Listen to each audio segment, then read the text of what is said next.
So, paano naman tayo mag-i-input ng data dito sa Google Sheet? Magta-touch tayo muna ng cell kung saan mo gustong mag-type. Let's say, for example, A4, A3. yan B1, natin. first. A1, sa row 1. Row 4. Row A3. B2. Pag nagta-touch pala, guys, sa halimbawa, itong mga cells, medyo dahan-dahan kasi ganito nangyayari sa akin. Parang B4. ang bilis ng lipat niya. B3. B2. Or kung gusto nyo, mag-swipe left or right para... B1, first. Ay, hindi. B2, Dito tayo B3. sa... B2, A2, English, A3, row 3. Row 2, print from A1 to F38. Ayan. B5. Lumalampas talaga ako. Wait lang. B3. A3. Ayan. Tingnan muna natin. A2 B2. yung... A2, English. Ayun, meron tayo sa A2. So, A3. Subukan natin A9. sulat sa A7. A3. A7. A7. B3. B4. Row print from A1 to F38. 0 frozen rows and 0. B5. Ang A1 ko kasi is subject. So, try lang natin mag-input ng mga subjects dun sa column A. B2, B3. A1, A2, English. A3. Ayun, nahuli ko rin siya. Yan. Halimbawa, na-hit mo na yung gusto mong cell. Double tap yun. Tapos, selected A3. Yun. See? Selected A3. Now, para makapag-input tayo ng text, hanapin natin yung text box sa bottom part ng screen. B30, horizontal alignment, enter text or formula, edit box. Yan. Bali, parang gitna. Parang gitna siya na ibaba ng screen. So, edit text, yung edit box niya, double tap ka rin sa edit box. Show in English, Philippines, QWERTY, any. Ayan, para mag-appear yung keyboard. So, try natin ang science. Symbol keyboard. Shift enable. Capital S. C, U, I, W, E, N, C, E, space, science. Ayan. Tapos, pag click tayo ng enter. Enter. Sa akin, double. New line. A3 set to science. Selected A4. Ayun. Nakakita nyo, parang sa Excel, sa computer, kapag nag-press ka ng enter after ka nag-input ng text or number or symbols, bumababa na siya agad sa next row. Sa next row, tama. Tapos, yan, open na ulit yung edit box. Pwede ka nang mag-type tuloy-tuloy. Shift. Subukan lang natin. Shift enabled. Capital M. Cap. A. T. H. Math. Space. Math. Tapos, enter.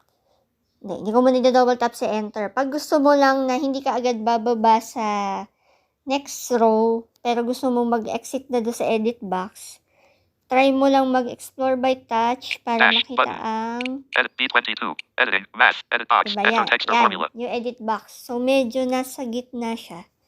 Ng screen. Tapos, hanapin natin yung done. Try ko mag-right swipe kung nandito Done, siya. button. Ayan, done. Double tap. A4. Math. Keyboard hidden. Yun. Para lang mag-exit siya doon sa edit box. Tapos, pwede ka na rin mag-touch uli ng ibang cell. Subukan natin. A7. A5. B1. First. Yan. Kunyari, yung first niyan is first grading sa B1. So, isip tayo ng Row grade. 8. Row 9. A7. A8. Malampas pa. A3. A2. English. Ito lang guys ang challenge kapag sa touchscreen. Unlike no sa computer pag keyboard, 'di ba? Madaling magpunta sa cell na gusto mong puntahan kahit pa paano. Kasi may arrow keys. B2. Dito, talagang tiyagaan ka na i-explore by touch mo siya or magsuswipe ka ng maraming beses. A2. English. A2 English. Double tap natin yung Selected B2. B2. Tapos hanapin natin yung edit Enter box text or sa formula. Edit baba. box. Show in English. Philippines. QWERTY. Anong magandang Any. grade? English 80. I. India. Kaya. 8. 8. Iniisip ko kasi 8 grade ko ng high school. Joke lang. 80. Sige, 80 natin. 0. 0. Space. 80. Bakit ganun ang basa niya? 80. Delete. Tingnan Deleted. natin Space. na. Delete. Deleted. 0. Delete. Deleted. Okay. Deleted. 8. Parang meron akong napindot na hindi dapat.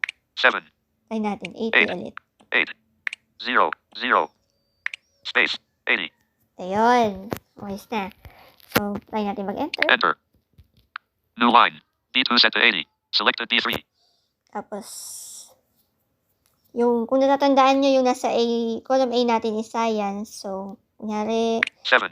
8. 8. 8. Ay, 8 pa rin. 84. 3. 4. 4. Space. 84. Enter. New line. D3 set to 84. Selected D4. Tapos, sa math naman. Siyempre, favorite. 8. 5. 6. 6. Space. 86. D20. D19. D22. Editing. 86. Edit box. Enter text or formula. Hinahanap ko lang yung... Oh, by the way, kung gusto nyo siyang explore pa, kung ano Formula. meron Button. dito. Numeric Ayan. keyboard. Button. C22. Ayun, yun yung mga Editing. 86. Edit box. kahiliran Enter nitong text or edit formula. box. Kung halimbawa nakabukas yan, naka-open yung keyboard, ang ka-align niya, pag nag-swipe left ka galing doon sa edit box, Formula. Button. formula. Yan, pag gusto mo mag-insert ng formula, dito yung pwede mong puntahan. Numeric keyboard. Button. Numeric keyboard, pag gusto mo, numbers lang talaga yung naka-display sa keypad, parang keypad, ganun. Instead na yung keyboard na ginagamit mo sa pagtatype, kung numbers lang din naman yung i-input mo dun sa cells. Pero pag right swipe Editing. natin, Done. Equal sign. But done. Button. merong done, Equal sign. equal Button. sign, Left parent. Button. left parenthesis, Right parent. right Button. parenthesis, Colon. Button. colon, Dash. Button. dash, Slash. Button. slash, Asterisk. Button. asterisk, Comma. Button. comma, Plus. Button. plus, Dollar sign. Button. dollar. Period. Ito yung, Button. kung napapansin nyo, ito yung mga usual na symbols na ginagamit pag nag-i-input tayo ng formula. 0737. Period. Button. Yun. Window. Dollar. Hanggang doon, hanggang ganun Slash, yung lumalabas dash, sa Colon. Button. Right parent. edit box. Left parent. Button. Equal sign. Pag Button. nakalabas yung edit box, Done. kapag Button. magta-type ka ng data sa isang cell. Editing. Pinsat natin Done. yung done. D4. 86. Keyboard hidden. Yun, ma-hide na yung keyboard. Pero, pakita ko ulit sa inyo, gaya ng sabi ko kanina, nagbabago yung layout ng screen depende sa activity na ginagawa natin. So, try ko ulit mag-explore by touch mula sa upper part ng screen. Top done. Button. Yan, done na yung nakalabas instead na back. Kasi ibig sabihin tapos ka nang mag-edit ng... Pag yun ang dinouble tap natin, kunyari mag-exit na tayo dun sa sheet, tapos na tayo mag-edit. Tapos, Undo. Button. undo, nandun pa rin si undo. Redo. Button. Redo. Format. Button. Format. Pag kailangan mo i-format yung na-select mong cell. Yan yun. Insert. Button. Tapos insert. Not checked. Comments. Button. Comments, nandiyan pa rin More siya. options. More Button. options. So, in a way, halos pareho na rin siya doon sa Google Sheets sa computer, although may ibang limitation din siya. Print from A1 to Kahit E36. pa More options. paano, Button. kung simple editing lang, pag i-input ng text or pag-format, okay na rin siya. Accessible na rin siya sa phone. Tapos, syempre, majority nung B20. part B20. sa screen, B27. yan. Majority nung part sa screen sa gitna ay yung mga cells pa rin. Font size. 10. Button. Sa Formula. baba. Button. Row 30. 86. Edit box. Not checked. All. 86. Edit box. Enter text or formula. Ayan, lumalabas pa rin yung sa edit box. Formula. B36. C36. Formula. Button. Formula, 86. edit Edit box. Font size. 10. Font Button. size, Not checked. Bold. Button. bold. Text color.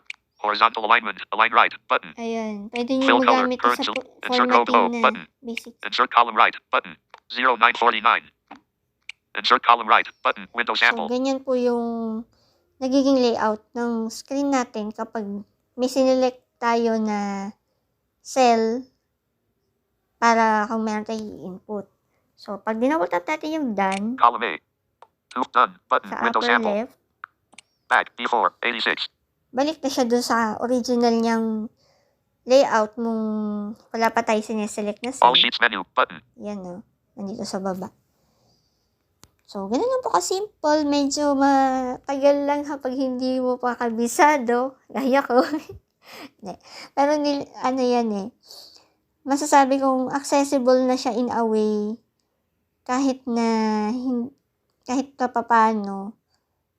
Kesa yung talagang totally hindi nababasa na screen reader. Kahit sa Jishuo na try ko siya. Mapa Jishuo or Talkback. Ito, Talkback ang gamit ko ngayon. Accessible naman si Google Sheets.